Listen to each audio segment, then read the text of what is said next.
তিনটি জিনিসকে দুনিয়ার জমিনে ভালোবাসি।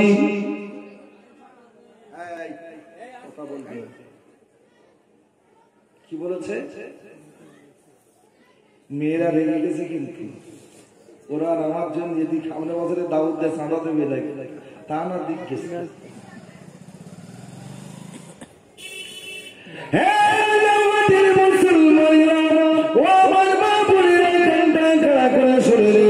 আল্লাহ নবী বলেছেন, বাবা সাহাবারা, আমি রাসূলুল্লাহ দুনিয়ার জমিনে তিনটে জিনিসকে ভালোবাসি।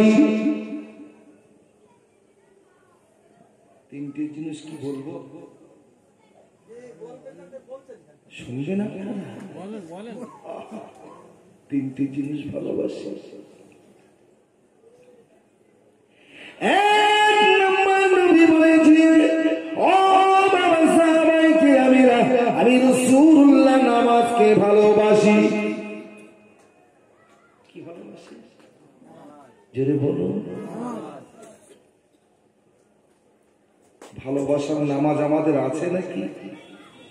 আম্মাজান মারা বলছেন, রাসূল সারা রাত নামাজ পড়তো, সকালবেলা নবীর কাছে গিয়ে দেখতেন নবীর পা গুলো সব ফুলে গেছে। আর এখন যদি ইমাম সাহেব একটু কিরাত বড় ধরে, 2-5 দিন দেখবে, তারপর মোতাল্লিব দেখে বলবে, ইমাম কোথায় পেয়েছি, ছোট কিরাত জানে না নাকি? তবে এটাও কিন্তু কিয়ামতের আলামত। আল্লাহ ওই দিনটা যতদিন না আসবে ততদিন কিয়ামত হবে না। যতই মুসলমান চালান চালান করেন না কেন, লাফালাফি করেন না কেন, ওর বিরুদ্ধে আপনি মিছিল সংগ্রাম করেন না কেন, বিশ্ব নবীর বাজেটটা তোমায় মানতেই হবে। নবী বলেছেন, ওই দিনটা যতদিন না আসবে ততদিন কিয়ামত হবে না। আল্লাহর নবী বলেছেন, বাবা সাহাবারা, কোন দিনটার পরিচয় শুনে নাও। মসজিদে যাবে মুসল্লি নামাজ পড়তে, ওদের পরিচয়টা এমন হবে, নামাজ পড়তে যাবে মসজিদে, কিন্তু পরিচয়টা কিরকম হবে? নবী বলছেন,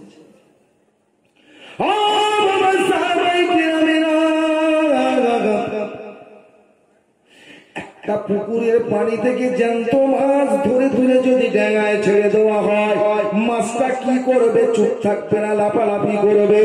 আল্লাহ নবী বলেন, পানির থেকে তুলে আনা মাছটা ডাঙায় ছেড়ে দিলে যেমন ছটফট করবে, এমন একটা দিন আমার উম্মতদের কাছে আসবে, ওই মাছটার মতো মসজিদে গিয়ে ওরা ছটফট করবে। কখন মসজিদ থেকে বেরিয়ে যাব? মসজিদে থাকতে ইচ্ছা হয় না। ওই দিনটা যতদিন না আসবে, রাসূলুল্লাহ বলেছে কিয়ামত হবে না।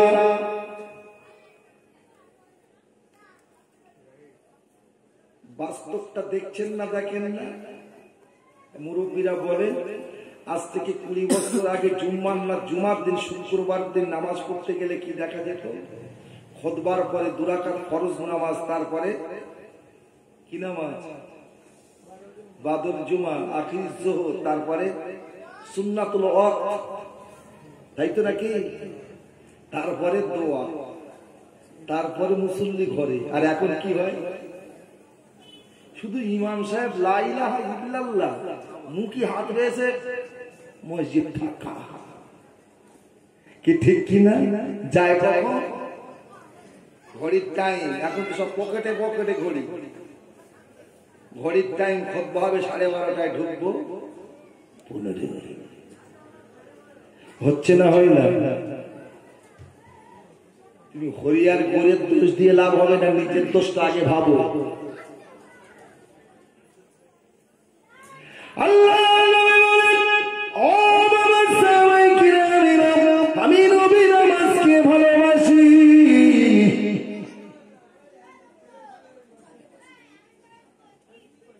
কেমন নামাজ নবী বলেছেন? হাদিস শরীফের মধ্যে লেখা আছে, আল্লাহর নবীর সাহাবা হযরতে আবু বকর সিদ্দিক রাদিয়াল্লাহু, হযরতে আলী কাররামাল্লাহু ওয়াজহুহু জিহাদের ময়দানে পায়ে তীর বিঁধেছে, এমন জায়গায় তীরটা লেগেছে, আলী না আদায় করতে পারছেন নামাজটাকে। পায়ে তীর বিঁধে গেছে, কি করে নামাজ পড়বে? সাহাবারা গিয়ে বলছে, হুজুর আলীর তো নামাজ কষ্ট হচ্ছে, নামাজ পড়তে পারে না, পায়ে তীর লেগেছে। রাসূলুল্লাহ বলছে, বাবা আমার আলীর নামাজ পড়তে কষ্ট হচ্ছে, তীর পায়ে লেগে আছে বলে তীরটা বার করতে। হুজুর তীর বার করতে যাচ্ছি, পাশেই যেতে দেয় না। তীরটা বার করতে গেলে কষ্ট হবে না? হবে না? এই নামাজি, নামাজ পড়ছো, এই নামাজকে এত ভালোবাসে, নামাজকে ভালোবাসে, নামাজিদেরকেও ভালোবাসে। নামাজকে ভালোবাসে মানে নামাজিদেরকেও ভালোবাসে। এই জন্য বাসে সে নামাজ পড়ে বলে। কিরকম ভালোবাসে পরিচয় নেয়। আমার বেলিয়াঘাটা মার্কেটে 15 দিন আগে 1 কোটি টাকা পেয়েছে লটারির টিকিট কেটে। ও নিয়ত করেছে একজন লোক খাওয়াবো। আমার ওয়াজ শুনছেন তো? রেকর্ডিং হচ্ছে, আলফাল বলা যাবে না, সব জায়গাতে চলে যাবে। কি বললাম? 1 কোটি টাকা পেয়েছে। গ্রামের মুরব্বী ডেকে বলতে, জানিস টাকা যখন পেয়েছি একজন লোক খাওয়াবো, সে তখন কি বলতে জানি, বলে বাঁচতে চাস তো যাস না, ইমাম তোর কেলা। এ বাবু কত বোঝা যাচ্ছে কিছু? আল্লাহ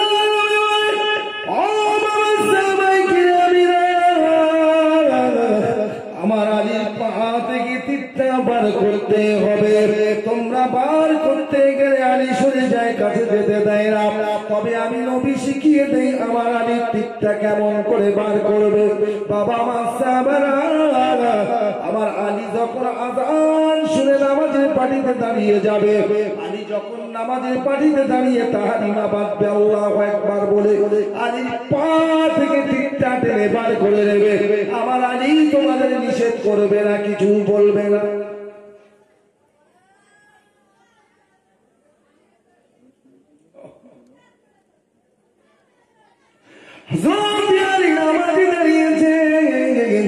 সাহাবায়ে কিরামরা পিছন দিক দিয়ে পায়ে পা বাঁধিয়ে, তীরের ফলা আছে না নাই, ঢুকলে টেনে বার করতে গেলে অল্প শক্তি দিলে হবে। হযরতে আলী যখন নামাজে দাঁড়িয়েছে, আল্লাহ নবী সাহাবারা পায়ে পা দিয়ে, হযরতে আলীর পায়ে পা বাঁধিয়ে এমন জোরে একটা টান দিয়ে হযরতে আলীর পা থেকে তীরটা টেনে বার করেছে। কিতাবের মধ্যে লেখা আছে যে তীর বার করার জন্য হাত দেওয়া তো দূরের কথা, আলী কাছে যেতে দিচ্ছিল না। সেই তীরটা সহজে বার করে নিল বটে, কিন্তু একবার আলী উয়া শব্দ উচ্চারণ করলেন না। জোরে বলবেন না সুবহানাল্লাহ।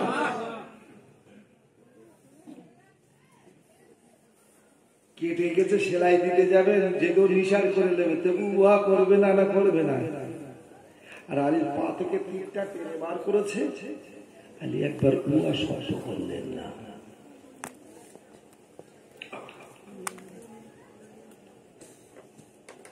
নামাজ শেষে আলীকে সাহাবারা প্রশ্ন করলেন, ও ভাই আলী, তোর নামাজের কষ্ট হওয়ার কারণে তোর তীরটা আমরা আগে কতবার বার করতে গিয়েছি, একবার তীরটা বার করতে দিলে না।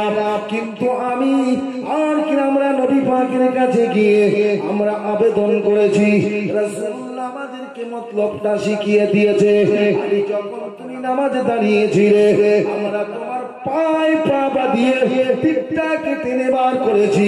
আলী তুমি একবার উয়া শব্দ উচ্চারণ করলে না, তুমি তো সহজেই তীরটা বার করতে দিলে। তবে ভাই আলী, তুমি সত্যি করে বলো, ওই তীরটা যখন বার করেছিলাম তুমি শব্দ বললে না কেন? হযরতে আলী জবাবে বলেছিল, ও আল্লাহ নবী সাহাবারা, আমি আলী আমার পা থেকে কখন তীরটা টেনে বার করেছো আমি আলী নিজেই বলতে পারি না। জোরে বলবেন না সুবহানাল্লাহ। কিরে, নামাজের ভালোবাসার কথা বলছি, ভালোবাসার মতো নামাজ পড়তে হবে, নামাজের মতো নামাজ পড়তে হবে। কাবাতুশ শরীফাতে আল্লাহু আকবার। যদি কারফি হয়, লাউহাটি পুলিশ যদি থাকে, দুজনের বেশি যেতে দেবে না। কিন্তু যাবার সময় দুজন যাবেন, কি করে যেতে হবে? হাত উঁচু করে। তাহলে আমি দুনিয়ার সঙ্গে মহব্বতটা ত্যাগ করলাম, সারেন্ডার করছি, আমি এখন আল্লাহ তোমার ধ্যানে রত হয়ে গেল। এখন তা হয় নামাজে দাঁড়িয়ে গেলে মনে মনে হয় যদি দেরি হয়ে যাও কাজটা আমার বিঘ্ন ঘটে যেতে পারে। ভাই আমার কথায় কথা বেড়ে যাবে। তবে নবী 1 নম্বর কি বলেছেন? শুধু নামাজের কথা যদি বলি, নবী আমার কি বলেছেন? 1 নম্বর নামাজ। আমি 3টে জিনিস ভালোবাসি। কি গো বাবু? নামাজ কি শেখায়?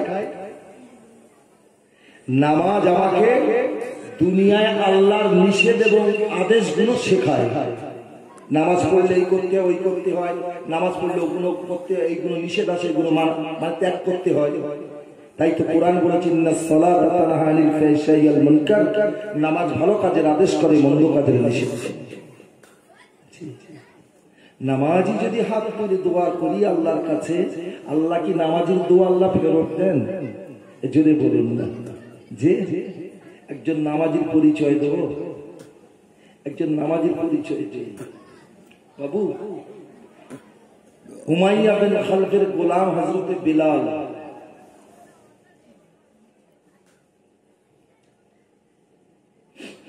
খুব অত্যাচার, খুব জুলুম। ইতিহাস আপনাদের জানা, আমি ছোট্ট করে বলছি। এই আপনাদের অসুবিধা হচ্ছে না তো? বাবু জোরে তকবীর দেন, নারে তাকবীর। আর জোরে হবে না, নারে তাকবীর। উমাইয়া বিন খালফের গোলাম, কষ্ট থেকে একজনের মায়া হয়েছিল অন্তরে। তিনি হলেন কে? আমার নবীর সাহাবা, 1 নম্বর সাহাবা এবং শ্বশুর মশাই, নাম হযরতে আবু বকর সিদ্দিক। উমাইয়া বিন খালফের কাছ থেকে বেলালকে আজাদ করে নিয়ে এলেন। নিয়ে আসার পরে রাসূলুল্লাহর কাছে হাজির। রাসূল কি করলেন? বেলালকে একটা চাকরি দিলেন। খুব সংক্ষেপে বলছি, চাকরি দিয়েছিলেন না? তাই ও চাকরির মূল্য কম, কিন্তু আল্লাহর কাছে অনেক বেশি। কারণ হাদিস পাকে এসেছে কিয়ামতের দিন সমস্ত মানুষগুলো দাঁড়াবে, কে মুয়াজ্জিন চিনতে পারা যাবে। কেন? নবী বলেছেন সমস্ত মানুষ অপেক্ষা মুয়াজ্জিনের গর্দানগুলো 1.5 হাত উঁচু হবে। কথা বোঝা গেল? এই চাকরিটা খারাপ দিয়েছে না ভালো দিয়েছে? বেলাল আজান দেন, কিন্তু বেলালের আজানের সুর সারে মানুষ মুগ্ধ নন। মদিনার মানুষ নবীর কাছে বলছেন, সাহাবারা বলছে, হুজুর বেলালকে বাদ দেন, অন্য কাউকে মুয়াজ্জিন বানান। আল্লাহর নবী বলছে, বাবা আমি তো নিজে ওকে চাকরিটা দিয়েছি, মুয়াজ্জিনের দায়িত্ব দিয়েছি, কি করে আবার নিষেধ করি? না হুজুর, বেলাল আজান দিলে মানুষের ভালো লাগে না। কার ভালো লাগে না? মদিনার মানুষের ভালো লাগে না। আচ্ছা, বেলালের আজান ভালো লাগা আজান নয়? কি কথা বলে? মদিনার মানুষ যদিও না শুনতো, কিন্তু বেলালের আজান কে শুনতো? স্বয়ং আমার আল্লাহ শুনতেন। এটা যদি বলুন সুবহানাল্লাহ। যে কারণ বেলাল আজান দিলে আল্লাহর আরশ আজিমে পৌঁছে যেতেন, তাই না? সাহাবারা বলছে, হুজুর বেলালকে চেঞ্জ করো, পাল্টে দিন। নবী বলছে, তোমরা যখন শুনবে না ঠিক আছে। বেলালকে বলছে, আজ থেকে তোমার আর মদিনার মসজিদে ডিউটি করতে হবে না, আজান দিতে হবে। বেলালের চোখ দিয়ে পানি পড়ছে, কাঁদছেন বেলাল। আল্লাহর নবী বলছেন, বাবা বেলাল, বুঝতে পেরেছি, আমি হাতে করে চাকরি দিয়েছি, আমার হাত থেকে নিজে হাতে বরখাস্ত করে দিচ্ছি। এই বাবু ভিতরে ঢোক, আর নইলে বাবু ওখানে কথা বলিস, এমনি ভিতরে ফাঁকা আছে। জি জি, কি বলেছে? কষ্ট পেয়েছে বাবু। চাকরিজীবী যখন রিটায়ার হয়ে যায়, সরকার তাকে সান্ত্বনার জন্য কিছু দেয় না? কি কথা বলেন? দেয় না? দেয় না? আমার রাসূলুল্লাহ যদিও তার চাকরি শেষ হয়নি, জোর করে শেষ করানোর কারণে মনটা খারাপ, তাই রাসূল বলছে, বেলাল একটা কথা বলি। আমি নিজে হাতে চাকরি দিয়েছিলাম, আবার তোমাকে বরখাস্ত করছি, আমার মনটা খারাপ, কাঁদছো, বুঝতে পেরেছি। ঠিক আছে, তুমি একটা কথা বলো তো। কি বলছেন? বেলাল, তোমার মনের কি ইচ্ছা আছে আমি রাসূলুল্লাহ আমাকে বলো, আমি সেটাই তোমাকে দেব। একটু জোরে বলে সুবহানাল্লাহ। জোরে বলবেন না সুবহানাল্লাহ?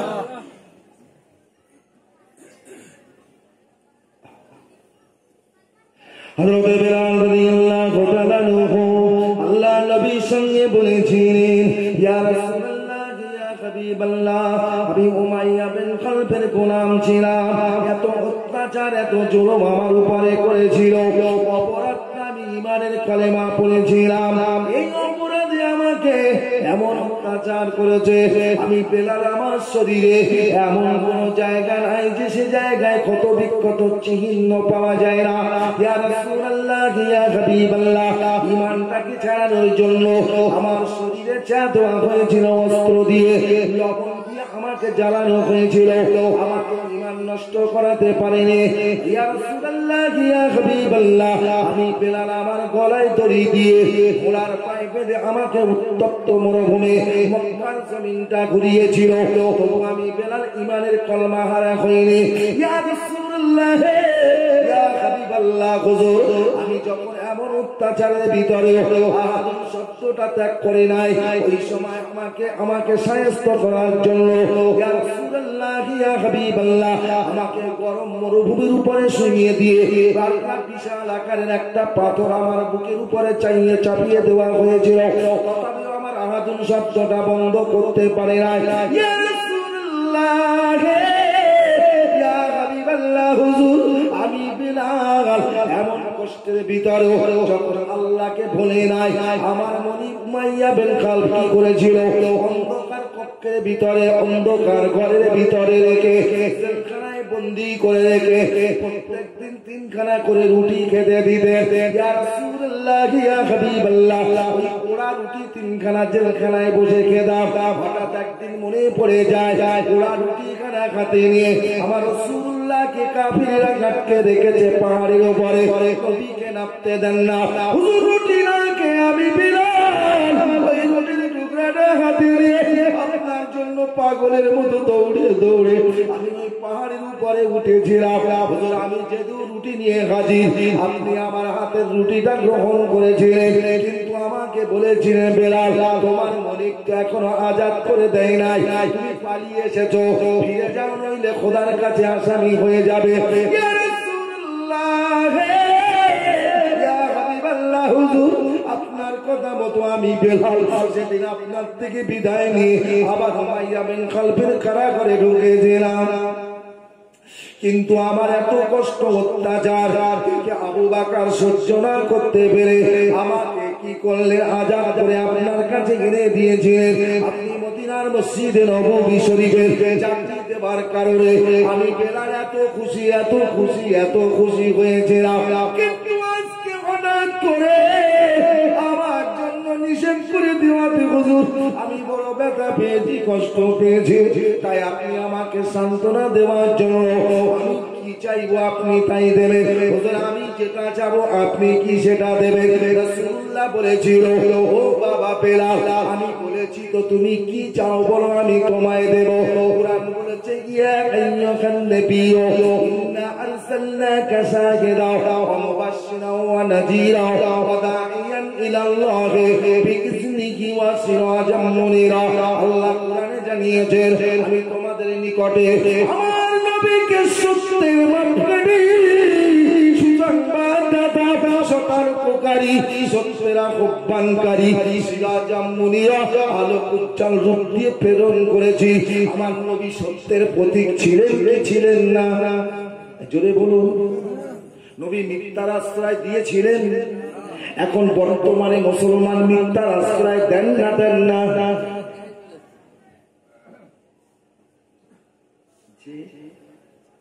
পাক্কা নামাজি 5 ওয়াক্ত জমাতে নামাজ পড়ে, আর বাজারে গিয়ে খবর পাওয়া যায় ঘুরি ঘুরি মিথ্যা কথা বলে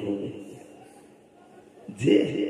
আর এরা এখন বর্তমানে না বড় জামা গায়ে দেওয়ার একটা লাইন বার করেছে, 50 খরচা করলেই হাজি। কিরে, 50,000 টাকা খরচা করে যে মানুষটা উমরা করে আসে তাকে হাজি বলে ডাকা যাবে? এই জোরে বলে, ফরজ নামাজ আদায় করে না, নফল নামাজ পড়ে, ওকে নামাজি বলা যাবে? হজের 7 আছে, 3টে ফরজ, এই কথা বোঝা গেল না? তবেই তো ফরজ। আর ফরজ যে মানুষটা আদায় করলো সেই হলো হাজি। তুমি উমরা করেছো, তওয়াফ করেছো, ঠিক আছে, কি ঠিক কিনারা জি আছে? এই কথা বোঝা যাচ্ছে না? যে আর ওখান থেকে ঘুরিয়ে এলি তো বড় যাওয়া যায়, কোনো অসুবিধে নাই। যে কিছু মনে নিও নি বাবু, কথায় কথা বেড়ে যাচ্ছে। শুধু নফলই করে, ফরজ আদায় করেন, ওকে নামাজি বলা যাবে? কথা বলছেন না কেন?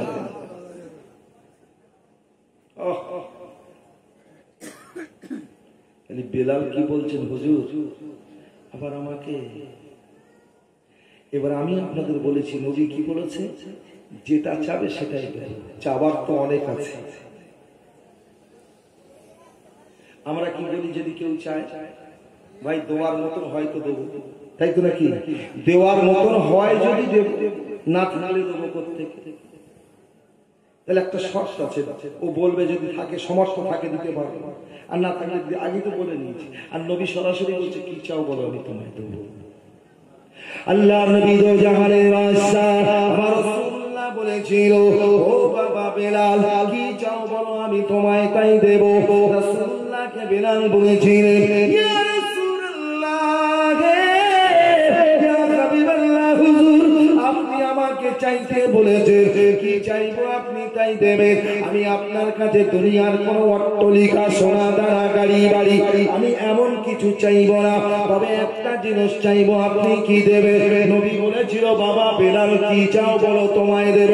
হযরতে বেলাল বলেছিল, ইয়া রাসূলুল্লাহ, ইয়া হাবিবাল্লাহ, হুজুর আমি বেলাল আপনার আগে আগে জান্নাতে যেতে চাই। জোরে বলা যাবে সুবহানাল্লাহ? আরো জোরে বলা যাবে সুবহানাল্লাহ? নারে দিবে। অসুবিধা হচ্ছে নাকি আপনাদের? এই বাবু, বেলাল কি চেয়েছেন? কিন্তু শর্ত আপনারা শুনেছেন আলেমদের মুখে, নবী আগে জান্নাতে যাবে, এই তো নাকি? কে আগে জান্নাতে যাবে? নবী। কে আগে যাবে জান্নাতে? নবী। কোন নবী? কোন নবী? মুসা নবী, ঈসা নবী, দাউদ নবী, সুলাইমান নবী, সব নবী, সবার নবী আমার নবী রাহমাতাল লিল আলামিন। জোরে বলুন সুবহানাল্লাহ। দরজা আল্লাহ কত বুলন্দ করেছে, তুমি কেন কপালে ঝাঁটা লাগিয়েছো? কি গো, ঠিক কি না বলে? ঝাঁটা খাবো কেন? ঝাঁটা তো মারবো।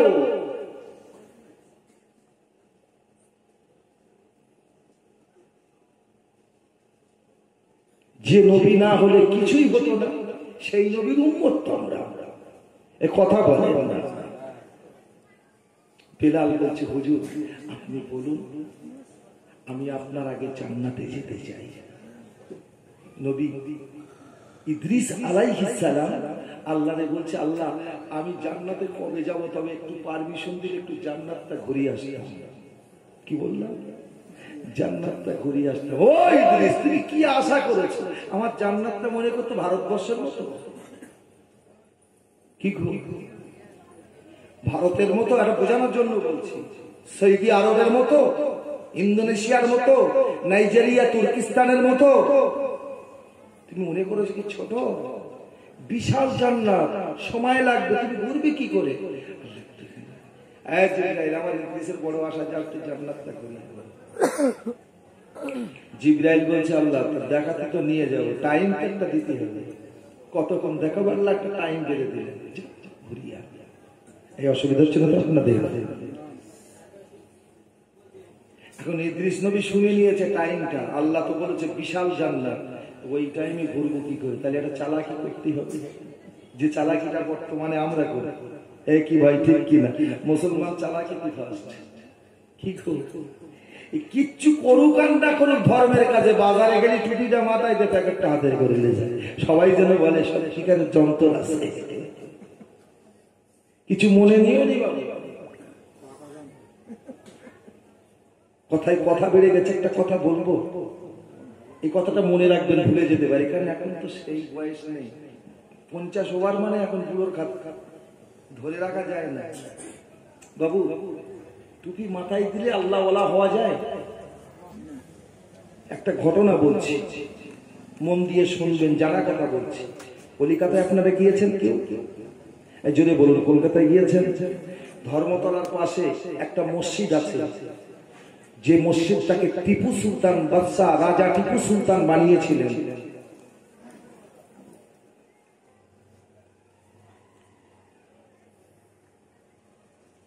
যারা এখন আমাদের দিকে আঙুল তুলে বলছে একদিন খুব গাদ্দারি করেছিস, আর নয়, এখন আমরা গাদ্দারি করব।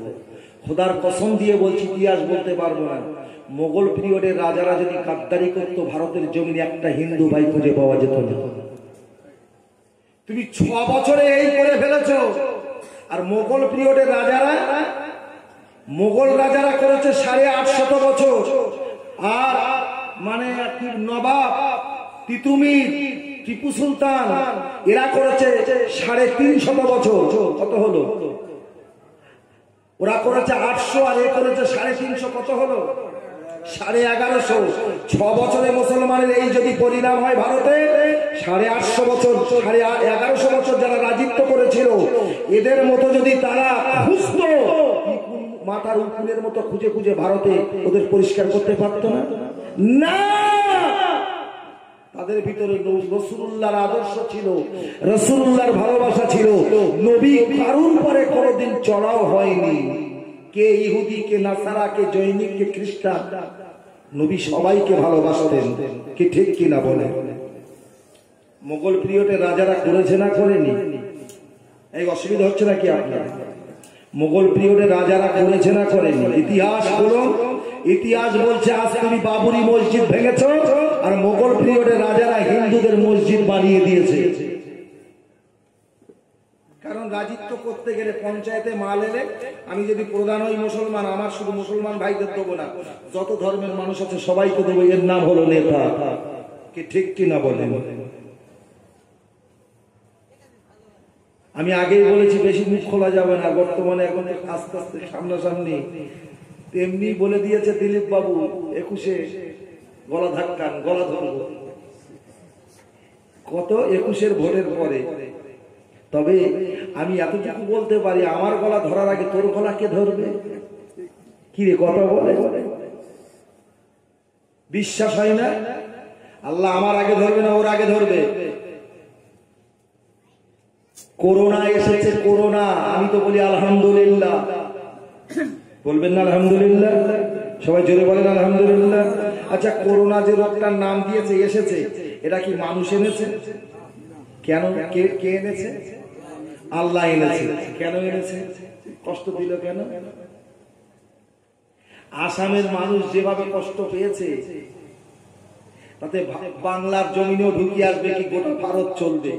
আন্দোলন চলছে, রাস্তায় টাওয়ার পোড়ানো, অবরোধ বিভিন্ন দিক দিয়ে, তাই তো নাকি? আমার আল্লাহ বলে, ভারতের মুসলমানেরা এইভাবে জালেমকে তোরা রুখতে পারবি না। ও বাজেট পেশ হয়ে যাবে, তবে তোরা একটু থাম, আমি সহজেই কিসের আইন? এনআরসি, তাই তো নাকি? জিহারে পেয়ে উঠেছিল, আমাদের আন্দোলন যত বেড়েছে, ওদের আইনও তত বেড়েছে। কিন্তু আমার আল্লাহ করোনা দিয়ে জ্বলন্ত আগুনটাকে তপ করে নিভিয়ে দিয়েছে। জোরে বলুন সুবহানাল্লাহ। চিল্লে বলবেন না সুবহানাল্লাহ? আচ্ছা বলুন, করোনা রোগটা যেদিন থেকে এসেছে, সেদিন কারণ কি আর এনআরসির কথা আছে?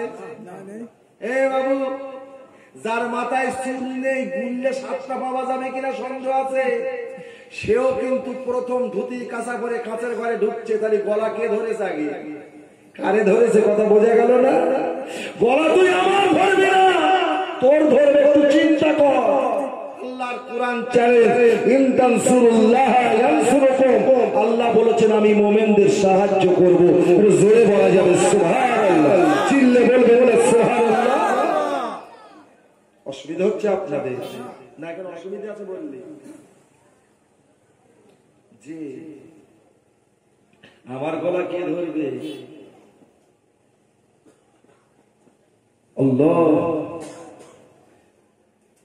মুসাকে যেমন আমাদের তাড়িয়ে নিয়ে যাচ্ছে, মুসা নদীকে কে তাড়িয়ে নিয়ে গিয়েছিল?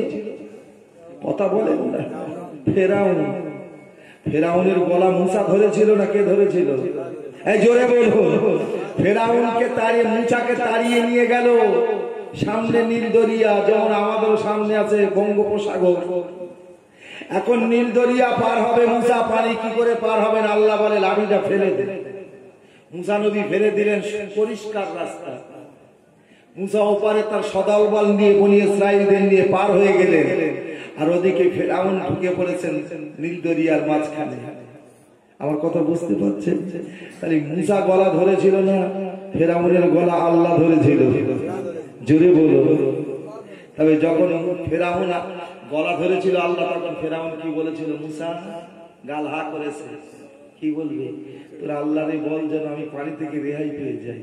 আল্লাহ বলে ডাকতে যাবে, আল্লাহ বলতে জিবরাইল এক থাবা কাঁদালে ওর মুখ আটকে দে যেন আল্লাহ না বলতে পারে। সুদ খেয়ে খেয়ে বুড়ি মোটা করেছে, মরে যাচ্ছে। আমার মতো ইমাম সাহেব মৌলী সাহেবের ডেকে বলছে, উঁচু শিগগির আসেন, শিগগির আসেন, আব্বা মনি আর হবে না, একটু কালেমা পড়াতে হবে। গিয়ে বলছি বলো লা ইলাহা ইল্লাল্লাহ। খুলবে কি করে? খুলবে কি করে? ফেরাউন যখন গাল হা করেছে, আল্লাহ বলবে, আমার আল্লাহ বলছে খোদাই দাবি করে আমার সঙ্গে কত দুশমনি করেছে ও, এখন যদি আল্লাহ বলে আমার তো জান্নাত দিতেই হবে। জিবরাইল চলে যায়, এই মুহূর্তের মুখটা আটকে দে। তাফসীরের মধ্যে লেখা আছে, এক থাবা কাদা নিয়ে জিবরাইল মুখে ছুঁয়ে মারলেন। ফেরাউনের মুখ আটকে যাওয়ার কারণে আল্লাহ নীল দরিয়ায় ডুবিয়ে মারলেন। ফেরাউনের মতো স্বভাব যেন নিয়নি। কথায় কথা বেড়ে গেল, অসুবিধা হচ্ছে নাকি আপনাদের? কলিকাতার কথা বলছিলাম, বলবে একটু? কলিকাতার